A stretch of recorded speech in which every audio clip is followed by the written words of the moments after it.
The Nintendo 64 and its games seem to have a reputation for not being able to hold up against the ravages of time, whether it's due to those early 3D graphics or the gameplay itself. We've already spoken about some banger N64 games that have proven that that's not entirely accurate, but we've got a few more N64 whippers on hand that still hold up today. I'm Jimmy for Cultured Vultures, and these are the N64 games that hold up better than my hairline in a light breeze.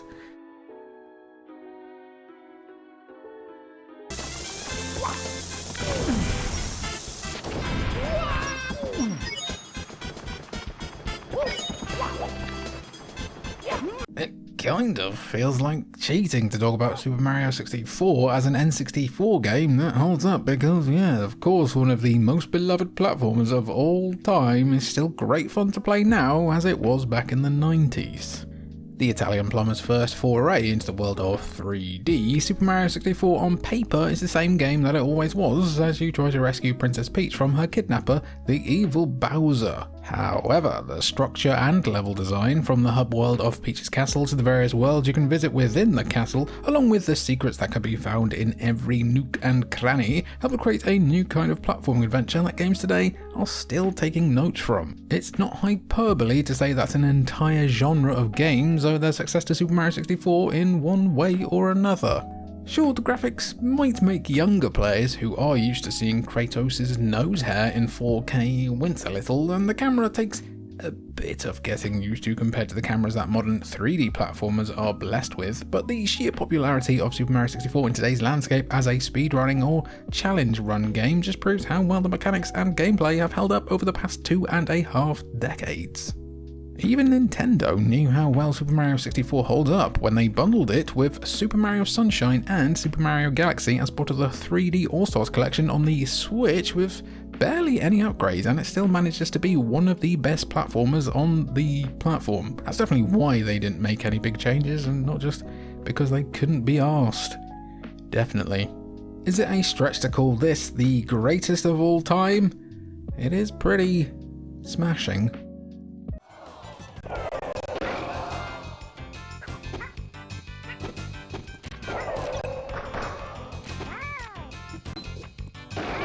Quick random aside that I didn't actually know until I made that stupid joke and looked up afterwards. Did you know, right, that Nigel Thornberry was in this Smash clone? Like, what's next? David Attenborough in Tekken? Actually, you know what?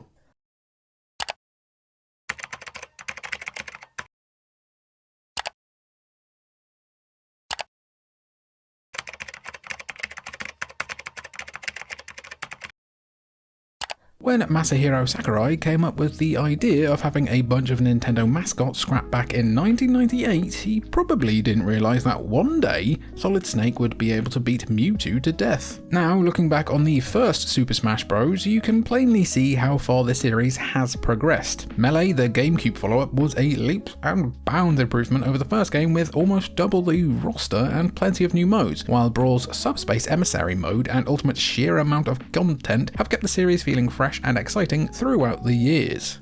Still, the original N64 game still holds up today as a true icon and innovator of the platform fighting genre. While the first Super Smash Bros might be a bit more sluggish in comparison to Melee, you're still engaging in the same fun, party-oriented gameplay that the series has become renowned for. Nintendo and HAL nailed the core formula on the first go-around and have basically spent the rest of the series innovating and reiterating on that same core formula. When looking back at some older games in some franchises, you can be amazed by how different they are or how much the series has changed over the years, but let someone play Super Smash Bros for the N64 and they'll probably be in their element.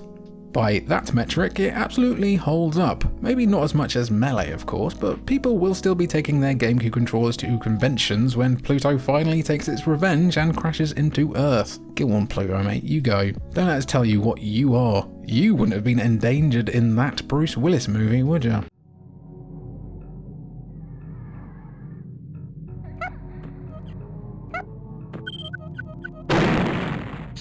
Pretty much everyone who's got at least a passing interest in gaming or is like over 25 has likely played a round of Worms at one point. After becoming a huge success on the PC and Amiga with the first couple of games, Worms Armageddon helped to take the turn-based, highly destructible combat to new heights, introducing a whole new audience to the glory that is Worms. Scouser voice pack for life.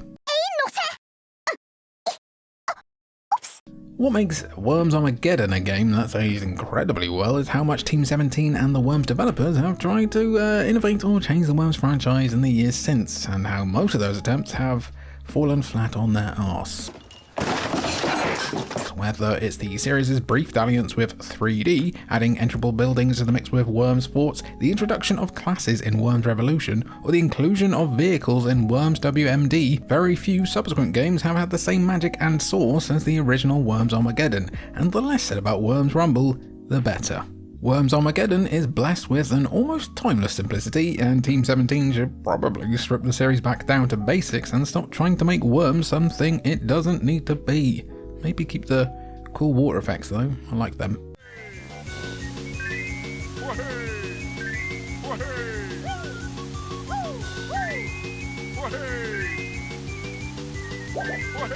If you want to talk about developers that had a chokehold on the N64, it's hard to not talk about the guys over at Rare. After killing it on the SNES with Donkey Kong Country, Rare started knocking it out of the park on the N64 with the likes of GoldenEye, Perfect Dark, Blast Corps, and Killer Instinct Gold. You could make the argument that nearly every Rare N64 game has held up pretty well, but as far as we're concerned, very few of them have managed to hold a candle to Banjo-Kazooie. Critics at the time were calling Banjo-Kazooie an even greater game than even Super Mario 64, and while we're not going to wade into that debate, we will remind everyone that Super Mario 64 doesn't have the mad yapping bastard that is Gruntilda.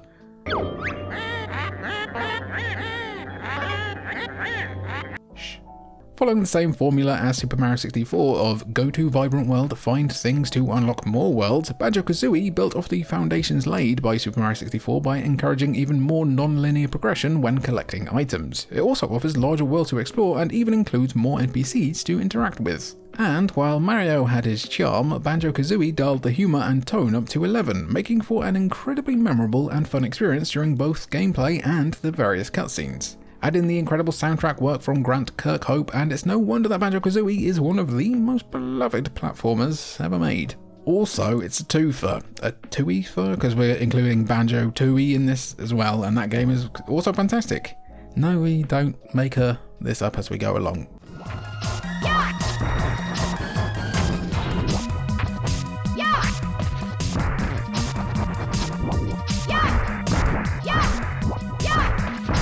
As mentioned in the intro, the graphics of a lot of N64 games have given the console and its library a reputation of aging a bit poorly. While the 3D rendering was impressive at the time, these days the games can look a bit lawnmower man sometimes, especially when they're being upscaled via emulators or whatever other means.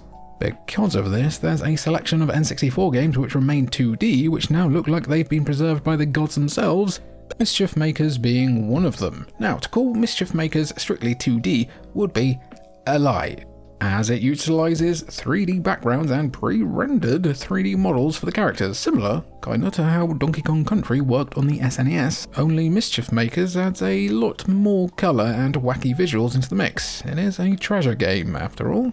Set on the planet Clancer, you control a robotic maid by the name of Marina, or Ultra Intergalactic Cybot G Marina Lightyears if you feel like dropping her full government name, as she sets out to rescue her creator, Professor Theo, from the clutches of the planet's emperor and the brainwashed masses.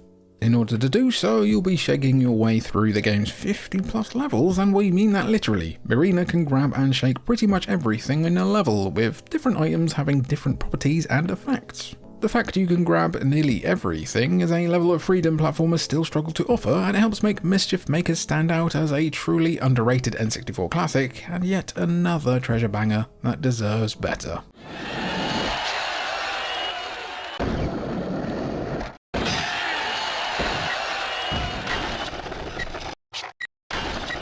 Okay, this might be a controversial pick considering how widely beloved Tony Hawk's Pro Skater 2 was and still is. It is and will always be a whipper, cartridge crushed, gorilla radio and all, but arguably hasn't aged the best out of all of the Holy Trilogy for one reason and one reason alone: the revert.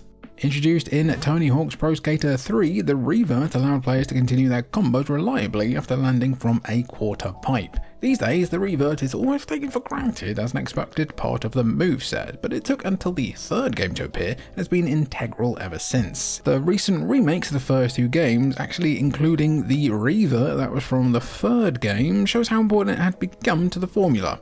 Alongside the revert, Tony Hawk's Pro Skater 3 also introduced hidden tricks like the double kickflip, which gave players more options to flesh out and extend their combos. Again, that feature would become integral going forward, proving how much the ideas and gameplay of Tony Hawk's Pro Skater 3 hold up. For instance, take someone who's only played Pro Skater 4 and onwards, throw them into the first two games, and they might struggle because of their lack of options, but Tony Hawk's Pro Skater 3 would make for a less painful transition. Now, is the N64 version the best version available? Not really, especially when the game also released on the PS2, Xbox and GameCube, but it still offers that timeless gameplay you knew from a young age was something pretty special. Also, this was the final N64 game to come out for North America, so yeah, pretty good way to go out.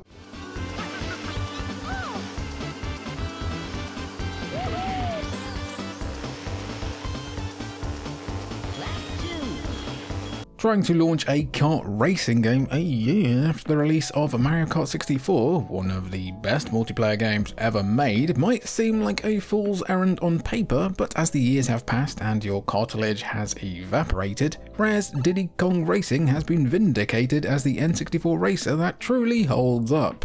Like Mario Kart 64, you're racing around a bunch of tracks, picking up items to gain speed or to mess up your various opponents, which includes the video game debuts of both Banjo from Banjo-Kazooie and Conker from, well, the Conker games, but it's not in the what but the how where Diddy Kong Racing deserves its flowers. Firstly, Diddy Kong Racing introduced the Adventure Mode, where players travel between worlds competing in races, battles and boss fights in order to defeat an intergalactic villain. A formula that Naughty Dog would borrow pretty liberally from in order to create the adored Crash Team Racing. However, the real innovation comes with the fact that players could choose to utilize a kart, hovercraft, or plane, each offering its own advantages and disadvantages in the race.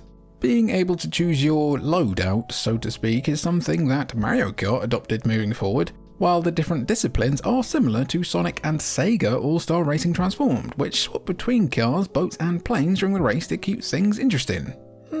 Remember everyone, that thing you love about kart racing games? Well, Diddy did do it. First. Wait a minute.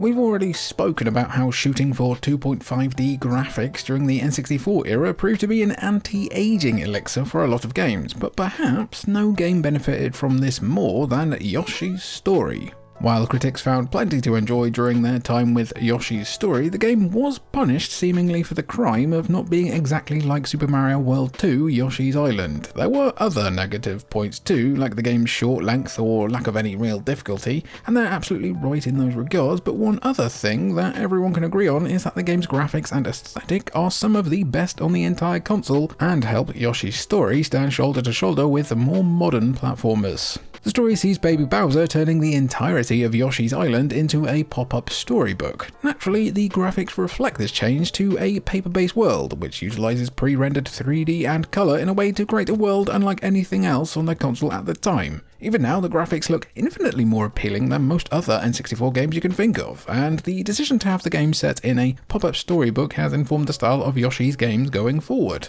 Both Woolly World and Crafted World have played with materials to create unique visual aesthetics that stand apart from the rest of the Mario franchise, and we love that for them. But we're still waiting for an answer on our Yoshi's Velcro World pitch though, or Yoshi's AstroTurf World. If Astrobot had a game with a younger version of him like Yoshi's Island, you could call it AstroTot. Something to mull over, people with all the money.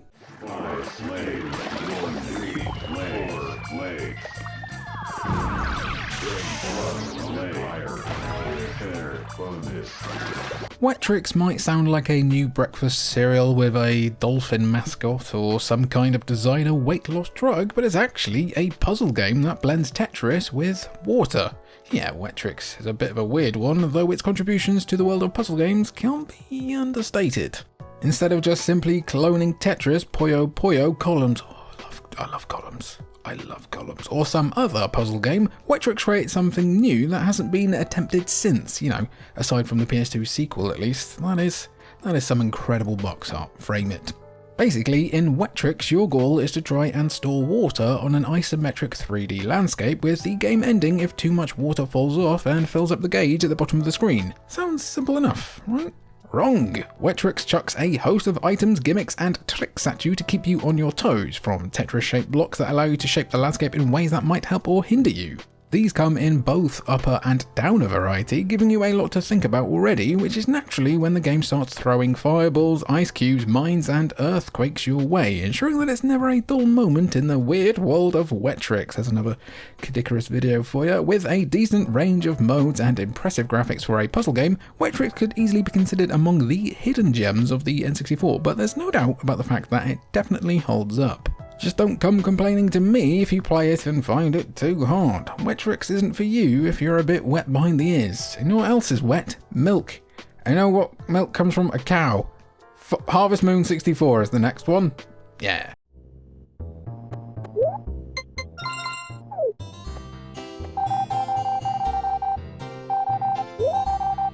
The original creators of the Story of Seasons series, which was first known as Harvest Moon, and I'm not getting into that whole thing here, must feel like they were Lisan al-Gaib when games like Stardew Valley, Rune Factory, and My Time at Portia started popping off out of nowhere.